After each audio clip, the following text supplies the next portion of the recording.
চুলের মুঠি ধইরা বাড়ির থেকে বের করে দিল। কি বলেন? পরে টাইনে টুইনে নিয়ে এসে আমার বাবার কাছে জমা দিল। আমার বাবা জানে না যে না মেয়েলি স্বভাবের লোক। দেখেও বুঝে নাই। সন্ধ্যাবেলা আমাকে নিয়ে বাড়িতে জমা দিল। আমার বাবা পায়ে আমাকে খুব খুশি যে ছেলে পাইছে। হে পেটে করে নিয়ে গেছিল মায়। যাওয়ার সাথে সাথে গেটের মধ্যে যখন গেছি বলতেছে যে এখানে যেন আইসো না। মা বলতেছে? হ্যাঁ, আহারে!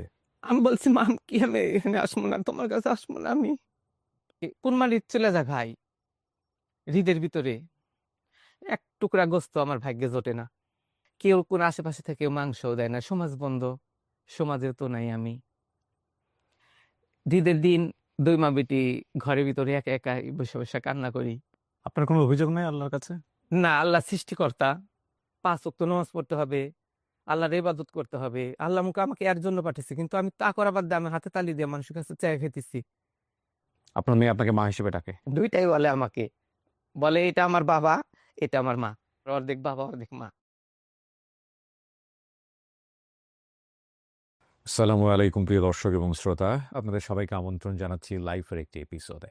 যারা এই অনুষ্ঠানে অংশগ্রহণ করে নিজের জীবনের গল্পটা বলতে চান এবং যারা মনে করেন আপনার গল্পটা সমাজে অনেক বড় একটা প্রভাব ফেলতে পারে না পজিটিভ ওয়ে, তারা আমাদের সঙ্গে যোগাযোগ করতে পারেন। আমাদের ফোন নম্বর এবং একই সাথে আমাদের মেইল অ্যাড্রেসটি স্ক্রিনে আপনারা দেখতে পাচ্ছেন। সো আমি কথা বলাচ্ছেন, একটু জানার চেষ্টা করি যে কে রয়েছে আমার সঙ্গে। আপনার নাম কি? জন্ম বাবা মা দিয়েছে মেহেরুল্লাহ নাম, আচ্ছা, কিন্তু হিজড়াদের নাম হলো কে মেহেরন। মেহেরুন। তো হ্যাঁ, মেহেরুল্লাহ থেকে মেহেরুন। মেহেরন। বয়স কত আপনার? আমার বয়স তো 35। এখন তো মেহেরুন। হ্যাঁ, এখন তো মেহেরুন নামে পরিচিত। আচ্ছা, তাহলে আমি মেহেরুন বলেই সম্বোধন করব আপনাকে। বাড়ি হচ্ছে, আমি যদি ভুল না বলে থাকি, সিরাজগঞ্জ। হ্যাঁ, সিরাজগঞ্জের বেলকুচি। বেলকুচি থানা, বেলকুচি, গ্রামের নাম মকিমপুর। মকিমপুর। হুম। তো কি গল্প আপনার একেবারে ছোটবেলা থেকে আমাকে শোনান। আমার বাবা বিয়ে করেছিল 4টা। আমার মায়ের পেটে যখন আমি ছিলাম তখন আমার মা ছেড়ে দেয়, আমার নানা বাড়িতে থাকে। আচ্ছা, নানার বাড়িতে থাকলে ওখানে আমি হয়েছি, হওয়ার পরে বড় টড় হইলাম। যখন আমার জ্ঞান হয়, ছেলে মানুষের সাথে খেলি না, মেয়েদের সাথে মেয়েদের সাথে খেলি। মেয়েদের সাথেই স্কুলে যাই, মেয়েদের সাথেই সবকিছু মানে পড়তাম মেয়েদের সাথে। হ্যাঁ, তখন ওখানকার ছেলেপেলে বলতো এ না লিপস্টিক দিয়ে আসছে, এ দেখো পায়ে চুটকি লাগাইছে। আচ্ছা। তখন আমার মা বলতো এগুলা লাগাও কেন তুমি, এগুলা লাগাও না, তুমি তো ছেলে মানুষ। আমার এগুলা পড়তে ভাল লাগে, আমার ছেলেদের জিনিস ভাল লাগে না। তখন ওই নানার বাড়িতে ছিলাম তো, মামা ছিল 4টা, বড় মামা সেটা ভালোবাসছে। মেজো মামা বলছে এ কি কালচার হিজড়াদের, হুম। এগুলা কি স্বভাব। মাকে বলতো না, তরে দিয়ে জীবন যাব না, ও, একে সরাই দেয়া লাগবো। মা বলতো না আমার ছেলে এটা বড় হইলে ঠিক হয়ে যাবে, অসুবিধা কি। তখন আমার মা আমাকে আগলা আগলা রাখতো। যখন একটু 7 বছর 8 বছর বয়স হয়ে গেল আমার, তখন আর একটু আমি বেশি রং ঢং করে বেড়াই।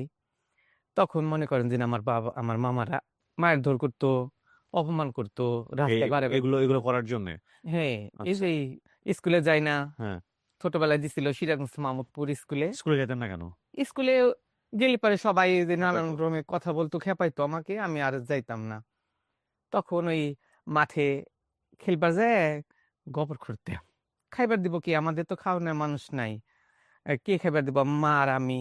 তে মা ওই লোক ওই মামার ভিতরে খায়, আমি নানির ভিতরে খাই। তখন ওই গোবর টবর খুঁটে ঘষি টসি ভাঙি, ওইগুলা বিক্রি করি। আচ্ছা, বিক্রি করে ওই টাকা কাছে রাখি, একটা মুরগি পুষি। ওই অল্প বয়সেই? হ্যাঁ, একটা মুরগি পুষি, ওই ঘষি বিক্রি করে মুরগি পুষে ওইখানে ডিম হয়েছে, বাচ্চা উঠাইছি, ওইখান দিয়ে আবার আমি জামা কাপড় নিচ্ছি। আচ্ছা।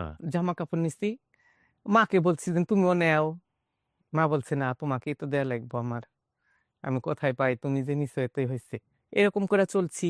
চলার পরে দেখলো যে না, এ তো ধীরে ধীরে আরো বাইরে বাড়তি হয়ে উঠছে। তখন বয়স কত আপনার? তখন 8 থেকে 9 বছর বয়স। 8 থেকে 9 বছর, জি। হ্যাঁ, ভালোই বুঝি আমি তখন। তখন আমার মাকে বিয়ে দিয়ে দিল, যে না দেওয়া হবে না। মাও বিয়ে হয়ে গেল। আমার মামারাও আমাকে চুলের মুঠি ধরে বাড়ির থেকে বের করে দিল। কি বলেন? বাড়ি থেকে বের করে দেওয়ার পরে তুই জান আর এই সীমানায় জানে পাড়া দেশ না, তখন এই বাড়িতে দেখি না। বাবা তখন কোথায় তখন? ছোট থেকে বাবার মুখ দেখি নাই। বাবা বাবা আসেই নাই একদমই? বাবাকে দিন সামনে জীবনে পাইনি। কি বলেন? আপনার মা কত নম্বর স্ত্রী ছিল আপনার বাবার?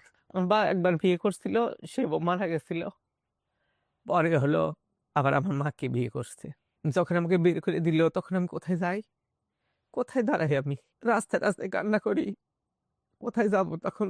সিরাজ শ্রীলার কলোনি বাজার স্টেশনের পাশে একজনের ঘর ভাড়া নেই আমি। ঘর ভাড়া নেই বলতে আপনার বয়স কত তখন? এই তো 9 বছর 10 বছর বয়স। ভাড়া দিল আপনাকে? ভাড়া দেবে না, কিন্তু ওইখানকার এক মহিলা বলল যেন ও কোথায় যাবে, আমাদের একটা ভাঙা রুম আছে, হবে ঘর তুলছে, খলপা বাঁশের বেড়া দিয়ে থুয়ে দিছে। আমাদের মতো একটা মেয়েলি স্বভাবের একটা ছেলের সাথে আমার সাথে পরিচিত, ও সিরাজগঞ্জ রানিক গ্রাম বাড়ি, আচ্ছা। নবীন নাম। সে আবার আমাকে নিয়ে বলছে তোর টেনশন নাই, তুই এখানে থাক, আমি তোর কাজ ব্যবস্থা করি। পরেও বলছে যে নাম ছাদে না, রাজমিস্ত্রি কাজরা ছাদ বাইরে, তুই নাচতে পারবি? বললাম হ্যাঁ আমি নাচতে পারি। ওইখানে আমাকে ভর্তি করে দিল, 500 করে টাকা দিছে। আমি তখন মনে করেন যে ওই ইয়ের আবার ছাদ বাইরে এসে আমি নাচছি, ওরা গান গাইছে আমি নাচছি। আচ্ছা। নাচার পরে ওইরকম করে করে অনেকদিন চললাম, ভালোই চললাম। ধীরে ধীরে ধীরে ধীরে অনেক হিজড়াদের সাথে পরিচয় হয়ে গেল আমার। একদিন আবার আমি রাস্তায় ঘুরতেছি, ঘুরতে ঘুরতে দেখি আমাদের এই বাপের বাড়ির এলাকার এক লোক যেতেছে। তো তখন আমি 3 কোয়ার্টার প্যান্টের মতো ইংলিশ প্যান্ট করে কয়, তখন আমি ইংলিশ প্যান্ট পরছি, চুলগুলা ছোট ছোট আমি আর্মি কাঠিন দিছি। পরে ওই লোকের সাথে ব্যান গাড়ি বিলা মুখ বিলা চায় রইছি, রাস্তাঘাট দিয়ে হাঁটি আর বলি যে আমার বাবার মুখ বানিয়ে এরকম, আহা। আমার বাবার মুখ বানিয়ে এরকম। ছবিও দেখি নাই, তাহলে আমি কেমন করে বলবো যে এটা আমার বাবা? পরে ওই লোক বলতেছে তুমি কোথায় যাবে? বলছি কোথায় যামু, আমি তো যামু তো বেলকুচি থানা মকিমপুর গ্রামের নাম, সেখানে যাবো। তে বলতেছে আমার বাড়ি ওইখানে মকিমপুর বাড়ি, হুম। তে গাড়িতে ওঠো। বলছে আমার টাকা নাই। কয় টাকা লাগবো না, তুমি ওঠো। আমার তোমার বাবার নাম কি? তখন আমার মনে আছে আমার মা বলছিল তুজাব আলী নাম। তখন আমি বলছি অমুক। কয় এর আমার মামা হয়। হ্যাঁ। পরে টাইনে টুইনে নিয়ে এসে আমার বাবার কাছে জমা দিল। আমার বাবা জানে না যে আমি মেয়েলি স্বভাবের লোক। দেখেও বুঝে নাই। সন্ধ্যাবেলা আমাকে নিয়ে বাড়িতে জমা দিল। আমার বাবা পায় আমাকে খুব খুশি যে ছেলে পাইছে, হে পেটে করে নিয়ে গেছিল মায়, সেই বাচ্চা আবার ফিরে এসছে। আমার বাবা খুব খুশি হয়েছে, বাবা খুব আদর করলো। আমার মনে হলো আমি একটা ফিরে জীবন পাইলাম। 2-1 মাস গেল, গেলি পারে যে ওখানকার লোকজন বলে এটা আবার কি, এ না মেয়ে মানুষের মতো নেকর পেকর করতেছে, এ না স্বভাব কিরকম এর। আইসা পাইছে 2টা সৎমা। যেটা বড় সেটা নিজের মান মতো ভালোবাসে, যেটা ছোট তাকে আমি খালা করে বলি, সেটাও ভালোবাসে। কিন্তু আমার বাবা ভ্যান গাড়ি চালা খায়। আমার বাবা নানান জনে নানান কথা কানাকানি শুরু করলো, বলা বলি শুরু করলো। তখন আমার বাপ আমার প্রতি মন উঠে গেছে তার, সে যাওগা, মায়ের কাছে চলে যাওগা, ছোট থেকে বড় হইছো, মায়ের কাছে যা থাকো গা। আমি মায়ের কাছে যাই কেমন করে ওখানে যাবো? তাও একদিন গেলাম চলে, সিরাজগঞ্জ ধান বান্ধি নিমতলা করে কয় ওইখানে বিয়ে হয়েছে, ওইখানে গেলাম। যাওয়ার সাথে সাথে গেটের মধ্যে যখন গেছি বলতেছে যে এখানে যেন আইসো না। মা বলতেছে? হ্যাঁ। আহারে। আমি বলছি মা আমি কি আমি এখানে আসবো না, তোমার কাছে আসবো না, আমি আমি তোমার কাছে আসবো। কয় না, তুমি আর আইসো না, তুমি আসলে তোমার খালু আমার উপর অত্যাচার করবো। না করে দিছে আমাকে, যেন ওই ছেলে জানি বাড়ি পড়ে আইসে না। ওখান থেকে এখন তোর দিই চলে আইসি আমি। আইসে সেরে যে বাপের কাছে আইসি, সেই বাপের কাছে আবার জমা নিচ্ছি। সে আবার 2 বাড়ি 3 বাড়ি দাবড়া ধরে মারধর করে। তাহলে ওই মুহূর্তে আমি এখন কোথায় যাই? আমার 2 মাইকে বলছে ও যা, ওকে জানি 1 নলা ভাত দেস না, ওকে যদি ভাত দেস তাহলে তাদের খবর আছে, তাদের চাউল ডাল কিছু এনে দেবো না। নিজের মা ওই দেখতে পারে নাই, আর সে কেন করে দেখবো আমাকে? তাও আমার বড় মামটা যে আসলে তলে করে ভাত সামলা সামনে আর এক বাড়ি নিয়ে আমাকে দিত। আমার বাড়ির পাশে একটা মহিলা ছিল, আমরা বউ করে ডাকতাম তাকে, ওই বাপের এলাকায়, সোপরা নাম। সে একটু কল্লা টাইপের লোক, তার দেখে আমার বাপ ভয় খায়। আমি যা তার বাড়িতে আশ্রয় নিলাম। আশ্রয় নেওয়ার পর তার কাছে সে যা, সে গরিব মানুষ, তার ছেলেপেলের জন্য রান্না করে আমাকে দেয়, আমি ওইটাও খাই, ওর ঘরে শুয়ে থাকি ওর ছেলেপেলের কাছে। ওইখানেও যায় অত্যাচার করবার নি কেন, ওখান থেকে সরাই দিব, কিন্তু ওর কাছে পাইরা ওঠেন আমার বাপ। এই ওর মা নাই, বাপ থেকেও নেই, ও আইসা আমার কাছটা নিচে থাক, অসুবিধা কি? ও হোক মেয়ে হোক ছেলে, যা কেন হয়, আল্লাহর সৃষ্টি মানুষ তো, থাক আমার কাছে। ওর কাছে থাকলাম কিছুদিন। থাকার পরে অনেকদিন হয়ে গেল, মানুষের তা কি খাওয়া যায়? তখন হাঁটতে, হাঁটতে একদিন একজন বলল যে, "তুমি কি রান্নার কাজ জানো?" কইলাম, "হ্যাঁ, আমি রান্না করা পারবো। আমি রান্না করা ভালোবাসি। বাটা ঘষা, থালি বাসন মাজা এগুলো আমার কাছে খুব ভাল লাগে। আমার সংসারের কাজ করতে খুব ভাল লাগে।" কয়, "বেলকুচি থানায় দেখো গা ওই তামাই মেসে কাজ করে, তাঁতের কাজ করে শিল্প এলাকা, ওইখানে বাবুর্চির কাজ নিবে।" কাজ করলাম। কাজ করে ওখানে সপ্তাহে ৳৪০০ বেতন দেয় আমাকে। দেখলাম যে এই টাকা যদি বাপের হাতে দেই, বাপ যদি একটু খুশি হয়, যদি ভালোবাসে আমাক, হুম। সারা সপ্তাহ কাজ কইরে ওই টাকাটা নিয়ে আস্তে, আস্তে বাপের কাছে আসি। আইসা টাকাটা হাতে দেই। টাকাটা নেয়। নিয়ে সেটা তখন ভালো ব্যবহার করে। না, বাবা এখন কাম করা শিখছে। ভালো। কি কাজ করে তাও কিন্তু আমাকে জিজ্ঞেস করল না, "তুই কি করে এই টাকাটা নিয়ে আসলি?" একদিন আবার ওইখানে ভ্যান গাড়ি দিয়ে বেড়া মারতেছে। ওখানে অনেক মেয়েলি সবাই বাবুর্চি, অনেক ১-১৫০ লোক বাবুর্চি। তাহলে আমি ওর মধ্যে একজন। ওদের সাথে গামছা নিয়ে, লিপস্টিক দিয়ে, ছায়া একটু বাই করে দিয়ে, ছাপা লুঙ্গি পরে ওদের সাথে ঘুরতেছি। চোখের সাথে চোখ পড়ে গেল। ওই যে চোখের সাথে চোখ পড়ল, পরের সপ্তাহে টাকা নিল না। তুই যদি এই এলাকার মধ্যে ঢোকস, তোর খবর আছে। আমি কই, ও কুলো হারাইছি, এ কুলো হারামো, তাহলে আমি যাম কোথায়? আমার কোথায় থার? আমি যে একটা মানুষ, আমি কি নিজের হাতে নিজের ইয়েতে কি আমি সৃষ্টি হয়েছি? আল্লাহই সৃষ্টি করছে আমাক। আমি তো ভাবি নাই কোন সময় দিন আমি মেয়েলি লোক। আমি জানি সাধারণ লোক যেমন চলাফেরা করে, আমিও সেই রকমই। আমিও তো ওই সেই একই রক্তের গড়া মানুষ। আমার মধ্যে আবার কি ভেদাভেদ আছে? আমার কোনো ভেদাভেদ নাই। আচ্ছা, নিব না, না নিলি। আমি আবার কিছুদিন কাজ করতে অনেক টাকা জমাইলাম ওইখানেই। তো যে বাড়িতে কাজ করি ওরা আমার বাড়ি ঘর ব্যাগ পরিষ্কার করি, অত বড় বাড়ি, ফ্যাক্টরি সব ঝাড় দেই। কেউ কোনদিন ঝাড় দেয় না, আমি ঝাড় দেই। তাঁত গোনা মুছা দেই, তেনা দিয়ে। মহাজন খুব খুশি, খুব খুশি। এ কি সুন্দর লোক পাইছে আমি। হে কি করে, তোমার বাড়িতে কি আছে? বলছে, বাবা আছে, একটা সৎ ভাই আছে, বলছে আমার আপন ভাই আছে। প্রত্যেক সপ্তাহে 2টা করে লুঙ্গি দেয়। টাকা জমায়, ওই লুঙ্গিগুলা জমায় ওই সাবান দিছে আমাকে গোসল করার জন্য সপ্তাহে একটা করে। আমার একটা সাবান দিয়ে 1 মাস যায়। বাহ! আমি ওই সাবান আমি গোছাই ৩টা। সপ্তাহে একটা দেয়, ৩টা গোছাই। গোছাইয়া ব্যাগ পুরা কইরা ব্যাগ জিনিসপাতি নিয়ে এসে বাপ মায়ের হাতে দেই। ওই যে অনেক টাকা হইছে, অনেক ই হইছে, তখন নিছে। নেওয়ার পরে ধীরে তো আমি বাইরে গেছি। তাঁতের শ্রমিকরা সবাই ঈদের মধ্যে চলে গেছে। বাড়িতে যার মতো রংপুর, দিনাজপুরের লোক কাজ করে, সব চলে গেছে। তাহলে আমার তো বাড়িতে এসে থাকা লাগবো। বাড়িতে আসলাম। বাড়িতে আসলেই মারামারি, ধরাধরি। তাহলে এতগুলা অত্যাচার করে। আমি বলছি যে, "শোনো, যদি আমাকে না ভালো লাগে তাহলে তুমি এক কাজ করো। আমাকে এক সাইডে একটু জায়গা দিয়ে আমাকে একটু ছাপড়া ঘর তুলে দাও। আমি নিজে একা কইরা খামু। তোমাকে ভাত দিতে হবে না। আমি নিজে কইরা খাইতে পারমু। আমি নিজে চলাফেরা করা পারমু।" বলছে, "এই সমস্ত কথা আজকে যা বললি, ২য় বার জানি আর শুনি না। এখানে তোর কোথায় জাগা? তোকে রেখে কেমন মান-সম্মান ডুবামু?" বলছি, "শোনো, তুমিও যদি সরায় দেও, ওরাও যদি সরায় দেয়, তাহলে আমি কোথায় যাই? আমি কোথায় দাঁড়ামু?"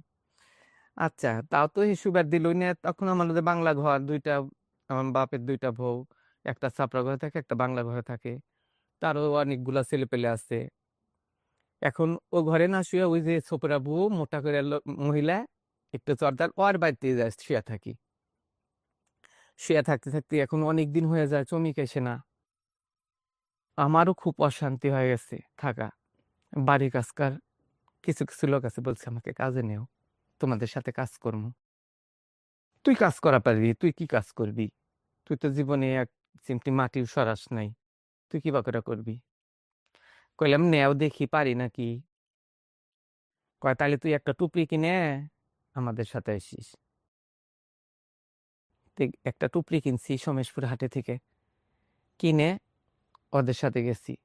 তো ওরা আবার কি করছে, শয়তান কি করে মাটি বেশি করে লোড, ওরা যে নেয় তাও ওর চেয়েও বেশি দিছে, যাতে আমি না পারি, আমাকে জানি সরাই দেয়। আমি পারি নাকি, আমার মার গাটার ব্যথা হয়ে গেছে, আমি আর পারিনি।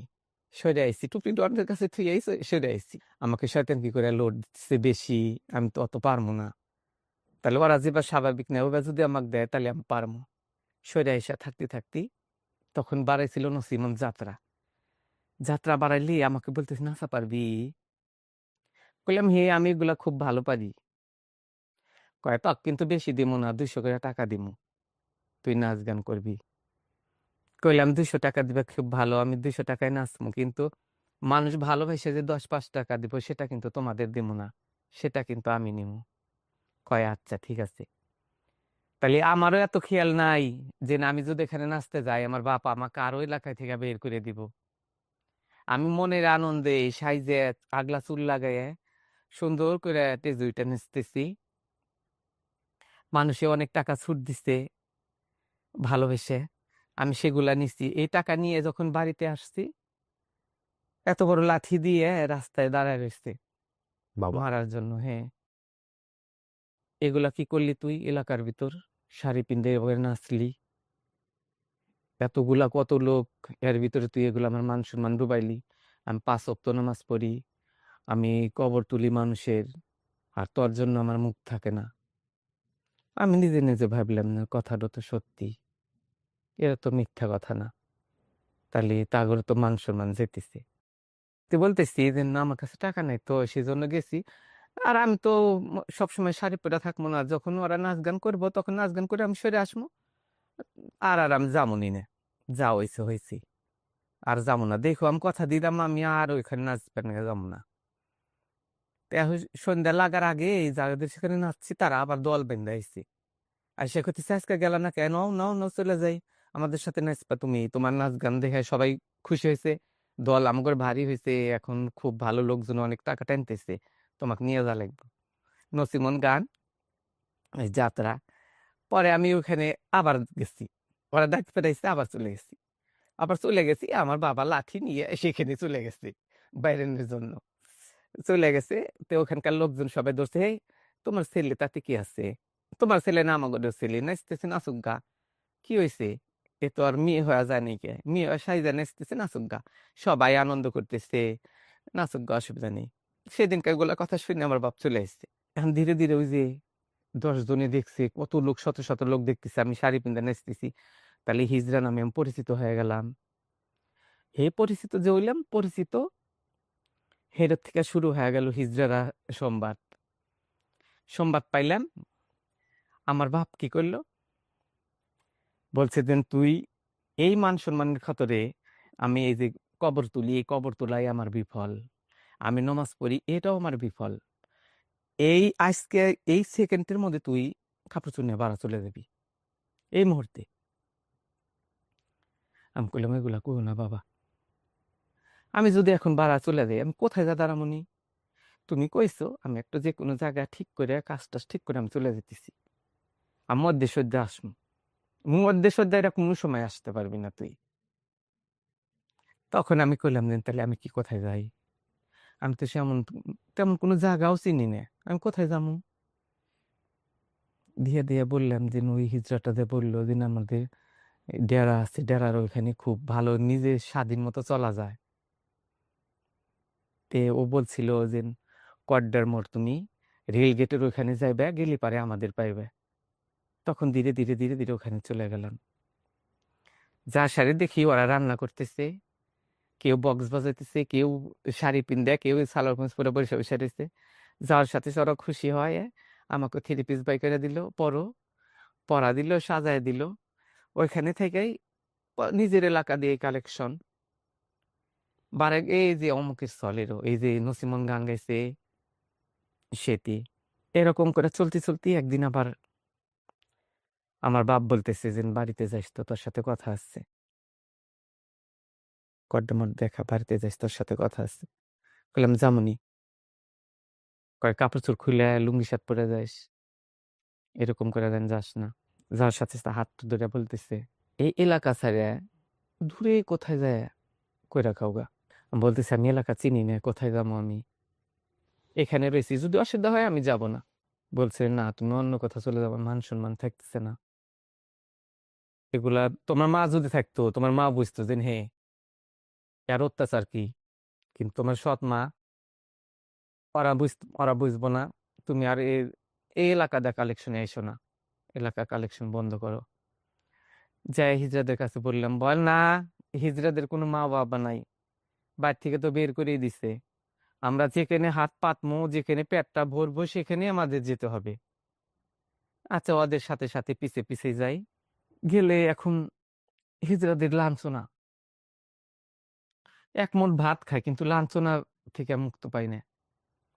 যেমন এক দুয়ারে যামো, গেলে পারে 10টা টাকা চাই। আত আছে ভালো, পাও আছে ভালো, করে খেতে পারো না কেন? এইগুলা করে ভিক্ষা করে চলা লাগবো তোমার? না, আমি নিজে নিজে ভাবি যে মানুষে তো ঠিকই বলে, শক্তি তো আমার কম নাই।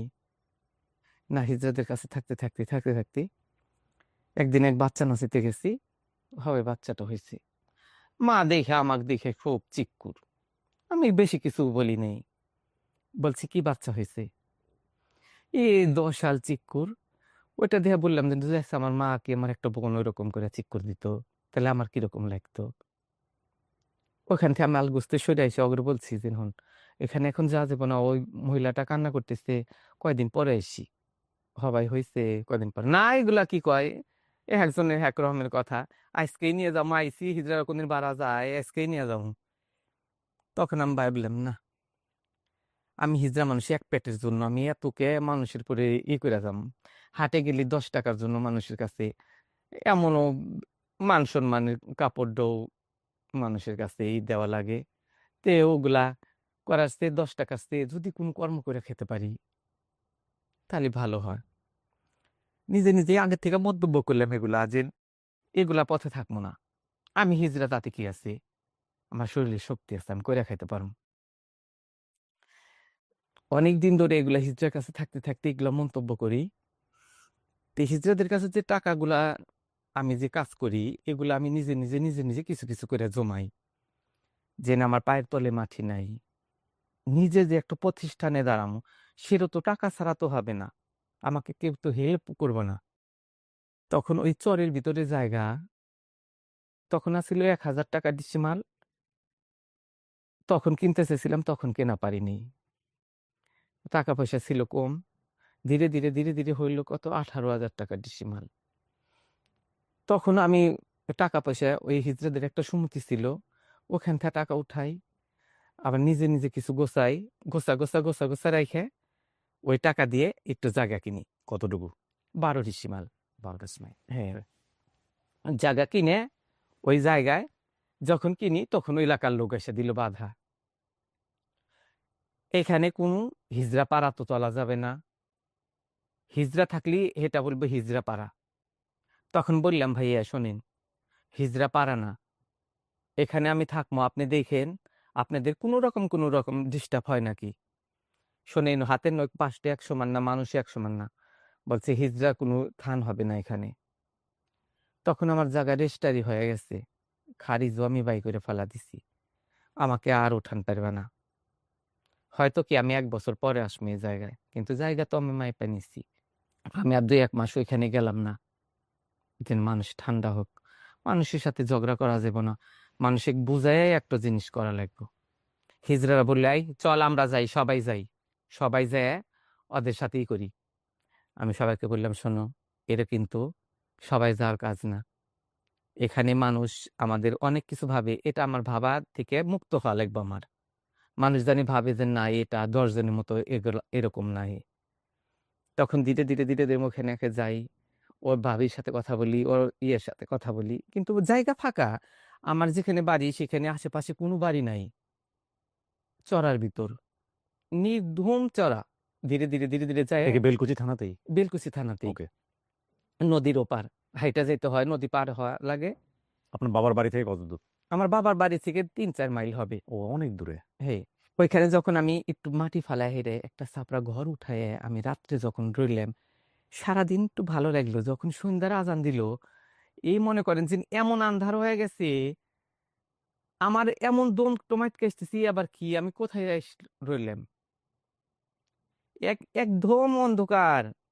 কিন্তু রাত্রে যখন ওই ঘরের ভিতর শুয়ে রইলাম, তখন ভাবলাম যে মানুষ মারা গেলে কবরের ভিতরে মানুষ এরকমই একা থাকে। আহা! আজ যদি আমি মারা যাই, আমাকে তো কবরের মধ্যে এরকমই থুয়ে আসবো নি। আমি হয়তো মানুষ কইতেছে ওকে মাটি দিব না, ও হিজড়ে চায়া খায়, ওকে মাটি দিব না। কিন্তু মারা গেলে কে কোনদিন উপরে থয় না।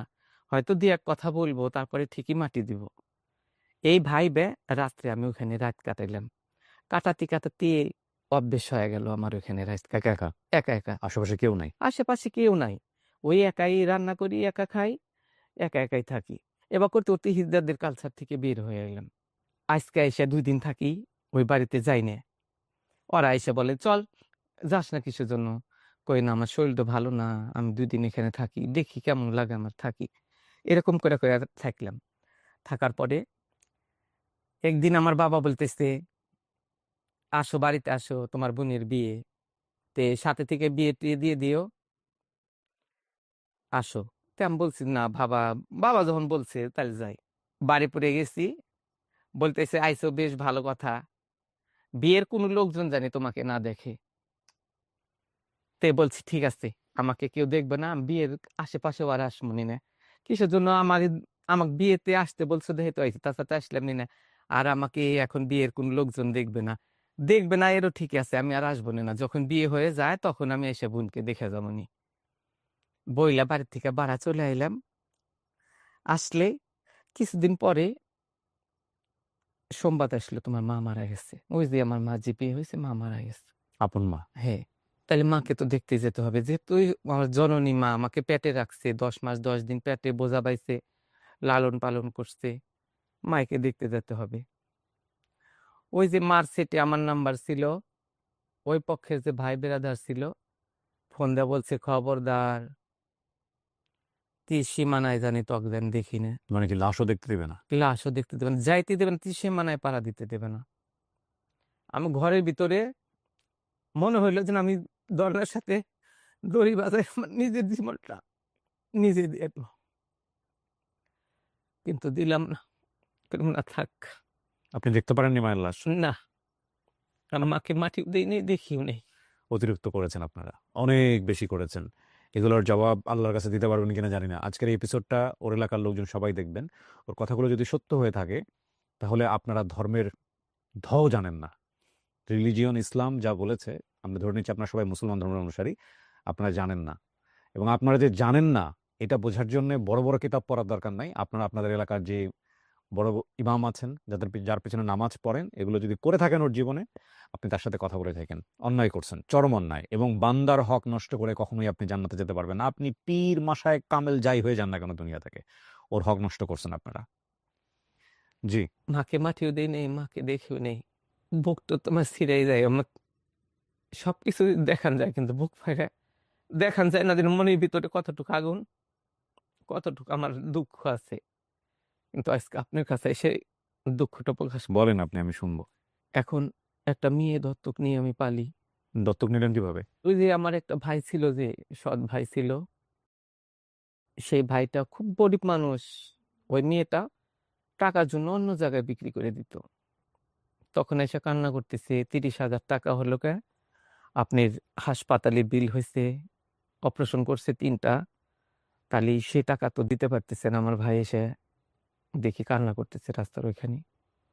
তখন বলছি, "কি হয়েছে?" বলছি, "এই কথা।" বলছি যে, "টাকা যদি আমি গোছ করে দিই, মেয়েটাকে আমাকে দিতে পারবা?"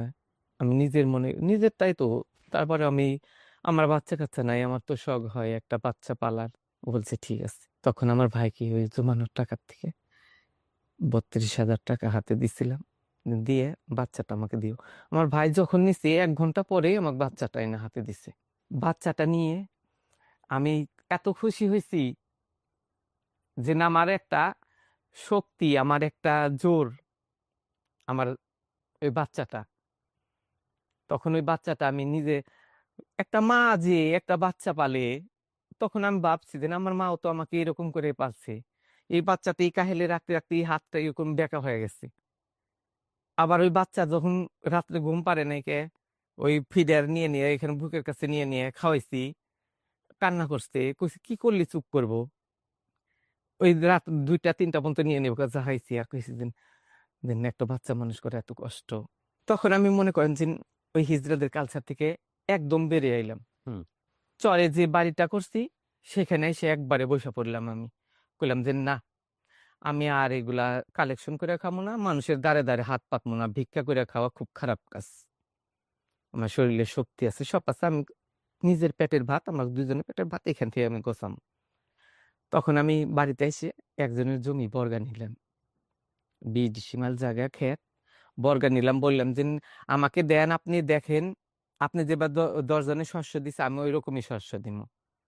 বলছে, "তুমি কি এগুলা করা পারবা? তুমি কোনদিন করছাও?" কইলাম, "করিনি কে, কিন্তু আমরা তো মনে করেন যে বাপ চাচারা তো এগুলাই কইরা খাইছি। তারপর তো আমি করা পারবো না কে? করা পারবো।" পরে সে যখন দিছে, তখন আমি শস্য ক্ষেতে থেকেই বুঝাইয়া হুম, দিই। হুম। বুঝাইয়া দিলে আরেকজন বলল যে, "না, এ তো ভালোই আবাদ করা পারে।" তখন আরেকজন আমাকে একটা জমি দিল। হুম। দিলে পারে ২ টা হয়ে গেল। পরে একজন আবার একজন ৭ ডিসিমাল জায়গা বলল যে, "এটা তো আমাকে শস্য দিতে হবে না, আমাকে হলো কে তুমি টাকা দিও। আচ্ছা। তুমি আমাকে বছরে টাকা দিও। টাকা দিয়া তুমি যা শস্য হবে তুমি নিও।" তো বললাম, "এটাও বাগের ভাগে যে টাকা পাইলাম নি সেই টাকাই একে দিয়ে দিমু। হুম। অসুবিধা কি?"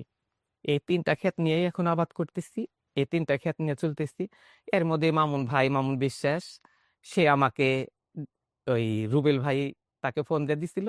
সে আইসা ঘর-বাড়ি দেখলো, দেখে আমাকে বাপে যা কইরা দেয় নাই, ওই মামুন বিশ্বাস আমাকে ঘর দিয়ে দিছে। ৩ টা ছাগল কিনে দিছে। মামুন বিশ্বাসটা কে? মামুন বিশ্বাসে যে Facebook এ এই আচ্ছা, কোন একটা ভিডিও করছে আপনাকে নিয়ে? হ্যাঁ, হ্যাঁ, ভিডিও আচ্ছা। করছে। তারপরে ওখানে আমি চরে থাকার পরে মাটি কাটার কাজ করছিলাম। ওই যে এনডিবি ক্রিয়া এনডিবি বলে, এই যে মানিক মুক্তা সংস্থা, হ্যাঁ। ওইখান থেকে আমাকে নিছিল মাটি কাটার কাজে। আচ্ছা। মাটি কাটার কাজে আমি মাটি কাটার কাজ করছি ওইখানে। ওইখানে আমাকে কেউ হাঁটাইতে পারে নাই। আমি মাথায় করে টুপলি নিয়ে মেয়েদের সাথে দিছিল। মেয়েরা অল্প মাটি নেয় দেখে আমি বলছি, "না, আমি মেয়েদের সাথে কাজ করব না, আমি ছেলেদের সাথে কাজ করব।" ছেলেদের সাথে মাথায় করে টুপলি নিয়ে আমি মাটি ফেলাই, রাস্তায় মাটি ফেলাইছি। রাস্তায় মাটি ফেলাইছি। ওখানে আমাকে ৳১৫,০০০ দিছিল ছাগল কেনার জন্য। ওখান থেকেও আমি ছাগল কিনছি। ছাগল কিনে ওই ছাগল পাইলে সেটা ছাগল বাড়তি হয়েছিল। ওইগুলা বিক্রি করে আমি একটা বকনা বাছুর কিনছি আচ্ছা। ৳২৭,০০০ দিয়ে। ওই বকনা বাছুর পালতেছি। একজন ওইটা দেখে আরেকজন আমাকে বাড়ির সাথেকার এক লোক বলছে যে, "একটা আইডা বাছুর কিনা দিয়ে তুমি পালো। তোমার তো ক্ষেত আবাদ করতেছে, ঘাস-মাস হয়, খিলাও।" সেও একটা আইডা বাছুর দিছে। সেটাও পালতেছি। এরকম করে পালতে এখন ভালোই আয়ের মধ্যে আছে। এখন আমি খুব জীবনযাপন ভালো করতেছি। আচ্ছা। এখন বাড়ির পাশে আশেপাশে মানুষ সবাই আমার কাছে এসে বসে। একটা জিনিস যদি রান্না করে আমাকে দেয়, আবার আমি রান্না করলি সেও খায়। এখন আর অবহেলা করে না। এখন আর আমার সাথে কেউ খারাপ আচরণও করে না। খুব ভালোবাসে আমাকে ওই এলাকার লোকজন। কিন্তু কিছু, কিছু লোক আছে, তারা এখনো শুধরাইতে পারে না। তারা এখনো পিঠ বাড়ায়, তারা এখনো মানুষকে বলে যে, "একেকে জাগা দেস, একেকে ক্ষেত দেস।" এরা রাস্তায় হাতে তালি দিলি এদের অনেক টাকা। ওকে। এগুলো করস কিসের জন্য? তখন আমি ওই মুরুব্বি মানুষ বলছে, তাকে আমি বুঝায় বলছি, "শোনেন, আমি যদি একটা কর্ম করে খাই, আমি যদি ভিক্ষা মাইঙ্গায় খাই, আপনার কাছে হাত পাইতে খাই, আপনারও মান-সম্মান যাবো, আমারও মান-সম্মান যাবো। আমি যে কর্ম করে খাইতেছি, আপনি আরো আমাকে করবেন যে, না, ছেলেটা যাই হোক ভালো হয়া তো কইরা খাইতেছে। হুম, আপনি একটু হেল্প করবেন।" আপনারা কে এগুলা কথা বলেন? লোকজনের সাথে ঝগড়া করলে পারে মানুষকে খারাপ বলবো। হুম। এমনিতেই তো আমাকে বলে কালচারের ভিতরে নাই, মইরা গেলে মাটি দিমু না। কিন্তু আমি চাই যে, না, আমি প্রতিষ্ঠান তৈরি কইরা নিমু আমি। আমি মানুষকে দেখাইতে চাই যে, হ্যাঁ, আমি হিজড়া হইছি তাতে কি আছে? আমার শরীরে শক্তি আছে। আমি কাজ করতে পারমু। আমি সবকিছু নিজের ক্ষমতায় কইরা খামু। আমি হিজড়া হইছি বিলাই যে মানুষ আমাকে মাটি দিবে না, তা না। আমি মানুষকে সালাম-কালাম দিয়ে, মানুষকে সম্মান দিয়ে যখন আমি মারা যামু তখন বলব যে, না, হিজড়া আছিল তাতে কি আছিল? আর ঈদও ভালো আছিল। এই কথা যেন মানুষ বলতে পারে। আল্লাহর কাছে জানাই যে, না, আল্লাহ আমাকে কি করব সেটা আমি বলতে পারি না। কিন্তু মানুষে জানি আমাকে দুনিয়ার পরে মরার পরে জানি বলে যে, না, হিজড়া আছিল তাতে কি আছে? এ ভালো আছিল। এই ভালো কথা জানি আমার মুখে, মানুষের মুখে জানি আমার জন্য থাকে। এরও আমি অর্জন করতে চাই জি, সবসময়ের নিশ্চয়ই, জন্য। নিশ্চয়ই। তো আপনার এখন কি, কি আছে? ওই যে মানুষের ৩ টা জমি আবাদ করতেছি। তারপরে ওই যে একটা বকনা বাছুর কিনছি। মামুন বিশ্বাস ৩ টা ছাগল দিছে। একটা বুড়ানি, একটা বাচ্চা আর একটা পাটির বাচ্চা। আচ্ছা। ৩ টা। তারপর বাজার ঘাট করে দিছিল মামুন বিশ্বাস, ঘর দিয়ে দিছে, বাংলা ঘর, সুন্দর একটা রঙিন টিনের ঘর দিয়ে দিছে। আপনার খোঁজ পাইলো কিভাবে মামুন বিশ্বাস? সাংবাদিক রুবেল ভাই, হ্যাঁ, ওই যে মাটি কাটার এই মানিক মুক্তা অসফম কৈকার থেকে হ্যাঁ। তাদেরকে নিয়ে গেছিল, নিয়ে যায় হেরা ওইখানে, তারা লোকেই নিছিল আমাকে জেনে মাটি কাটছে। হুম।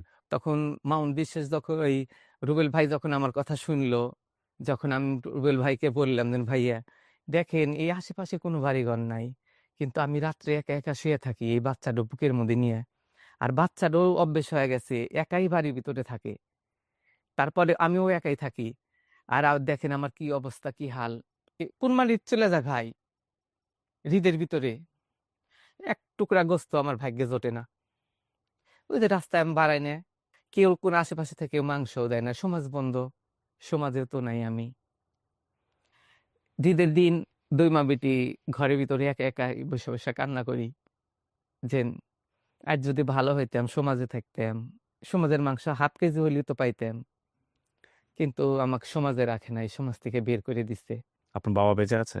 আমার বাবা বেঁচে আছে, বউটো নিয়ে এই ঢাকাতেই কোথায় জানি থাকে, তাদের সাথে আমার কোনো যোগাযোগ নাই। কিন্তু ঈদ চলে গেলি ভাইয়া, আমার অনেক কিছু মনে হয়, যখন ঈদের দিন রাত্রে যে কত মানুষ বাবা মা নিয়ে কত নতুন নতুন কাপড় চোপড় নিয়ে কত আনন্দ করতেছে, আর আমার জীবনে আমি এই চড়ার ভিতরে একা একা মেয়েটা নিয়ে ঘরের মধ্যে রয়েছি। ঈদ চলে যায়, কোনটা যায় কইতে পারি না। এবার ঈদের ভিতরে আমি সেমাই রান্না করি নাই, বাড়ির পাশে একজনের কাছ থেকে সেমাই চায়া নিয়ে এসে আমার মেয়েকে খাওয়াইছি। আপনার কোনো অভিযোগ নাই আল্লাহর কাছে? না, আল্লাহ সৃষ্টিকর্তা, তার কোনো নাই, সে মানুষ সৃষ্টি করে, নির্দোষ বানায় সৃষ্টি করে, কিন্তু আমরা লোকে এই দুনিয়ার পরে ভেদাভেদ সৃষ্টি করি। আল্লাহকে দোষ দিন কিসের জন্য? আল্লাহ তো আমাকে তৈরি করছে যে কোনো একটা ইয়েতে, কিন্তু আমি আল্লাহর কাজ করতেছি না তো। 5 ওয়াক্ত নামাজ পড়তে হবে, আল্লাহর ইবাদত করতে হবে, আল্লাহ মুখে আমাকে এর জন্য পাঠিয়েছে, কিন্তু আমি তা করা বাদ দিয়ে আমি হাতে তালি দিয়ে মানুষের কাছে চায় খেতেছি, এরও তো আমার একটা অন্যায়। আপনাকে যে এত এত মানুষ আপনার প্রতি অবিচার করছে, তাদের নিয়ে কোনো অভিযোগ নাই আপনার? তাদের নিয়ে কি অভিযোগ করবো? তারা তো আপনি লাঞ্ছ যদি একটা চোখে সুন্দর দেখে। পরিবার পাইতেন, আপনার পাশে যদি সাপোর্ট দিত মানুষ, আপনাকে সবাই যদি দূর দূর না করতো, আজকে তো আপনার জীবনটা এরকম হইতো না। না, এরকম হইতো না আমার জীবনটা, আমার জীবনটা ভালো থাকতো, আমি মেহেরুল্লাহ হিসেবে থাকতাম। আপনার মেয়ে আপনাকে মা হিসেবে ডাকে? দুইটাই বলে আমাকে, বলে এটা আমার বাবা, এটা আমার মা, অর্ধেক বাবা অর্ধেক মা। বাচ্চা এখন আপনাদের দোয়ায় অনেক বড় হয়েছে, 7 বছর 7 বছর বয়স। মাশাআল্লাহ। আমার একটা আবদার ভাইয়া, যে আমাকে যদি কোনো গভর্নমেন্টে থেকে কোনো কর্মকর্তা, বড় বড় কর্মকর্তারা যদি একটু, ওই যে আমাদের বাড়ির ওই চরের ভিতর দিয়ে অনেক খাস জমি ছিল, যদি একটু যদি খালি আমাকে একটু লিস্ট করে দিত, তাহলে আমার এই যে এই খাটনিটা একটু বিফলে যাইতো না, আমার পেটটা ভরে খাওয়া হইতো, আমার নিজের জীবনযাপনও ভালো আলে চলে যেত। আপনি কি কি চাষ করেন? আমি এই যে এবার মনে করেন যে 10 ডিসিমাল জায়গায় বেগুনের চাষ দিচ্ছি। আচ্ছা। এই বেগুন এই সকালবেলা আপনার এখানে আসমু দেখে 20 কেজি বেগুন তুলে বাজারে নিয়ে বিক্রি করে আবার আপনার এখানে চলে এসেছি। 20 কেজি বেগুন কয় টাকা বিক্রি করছেন? 1200 টাকা মন ছিল, 600 টাকা বিক্রি করছেন। 600 টাকা বিক্রি করছি। পাট, এই যে পাট বুনছিলাম, পাট কাটছিলাম, পাট নিজেই কাটি, নিজেই মাথায় করে নিয়ে যায়, নিজেই জাগ দিই, কামলা নিয়ে না। ওই টাকা যদি কামলা নিয়ে আমি খামু কি? কিন্তু ওই যখন চার্জ দেয় ট্রাক্টর দিয়ে, তাকে বিল দিতে হয়। আপনার বাড়ি হচ্ছে সিরাজগঞ্জের বেলকুচি থানার, গ্রামের নাম? গ্রামের নাম মকিমপুর। এই মকিমপুরেই আছেন আপনি? মকিমপুর চন্দ্রপাড়া, হ্যাঁ। আপনাকে ওখানে গিয়ে জিজ্ঞেস করলে সবাই চিনবে? হ্যাঁ, আমাকে ওখানে জিজ্ঞাসা করলি সবাই, এখানে বলতে না, কড্ডর মোড় নিয়ে জিজ্ঞাসা করলে পরে আমাকে চিনবে। মেহেরুল্লাহ। হ্যাঁ। অসাধারণ একটা গল্প অনেকদিন পরে শুনলাম। এই গল্পের আপস অ্যান্ড ডাউন কোথায় আমি ঠিক জানি না। তবে এই গল্পটাকে আপনি যদি খুব অন্তর দিয়ে অনুভব করেন, জন্মের পর থেকে একটা মানুষ প্রতিবন্ধকতার শিকার হচ্ছে এবং সেই প্রতিবন্ধকতার পরেও সে সমাজের জন্য খারাপ কিছু করেনি। সে নিজের জীবনটাকে শেষ করে দেয়নি। সে একটা সাধারণ মানুষ হিসেবে বাঁচার চেষ্টা করছে এবং তার জীবনের স্বপ্ন হচ্ছে যে মানুষ আমাকে ভালো বলুক এবং মানুষ যেন আমি মরে যাওয়ার পরে আমাকে সুন্দরভাবে মাটি দেয়। এই পৃথিবী বড়ই বৈচিত্র্যময়। আমরা আসলে অনেক বেশি ব্লেসড। আমরা যারা সুস্থ আছি, আমরা যারা স্বাভাবিক জীবনযাপন করতে পারি, আমাদের একটা পরিবার আছে। আমরা তো চারপাশে শুধু নাই, নাই, নাই, নাই দেখি। এই মানুষগুলোর গল্প দেখলে বা এই মানুষগুলোকে যদি আপনি একটু মাথায় রাখেন, তাহলে আপনি কত বেশি ব্লেসড, কত বেশি প্রিভিলেজড। এইটা আপনাকে চিন্তা করতে হবে। 20 কেজি বেগুন বিক্রি করে সে আমার স্টুডিওতে আসছে 600 টাকায় সিরাজগঞ্জ থেকে এই কথাগুলো বলার জন্যে। যারা ভিডিওটা দেখবে তাদের জন্য কি বলতে চান?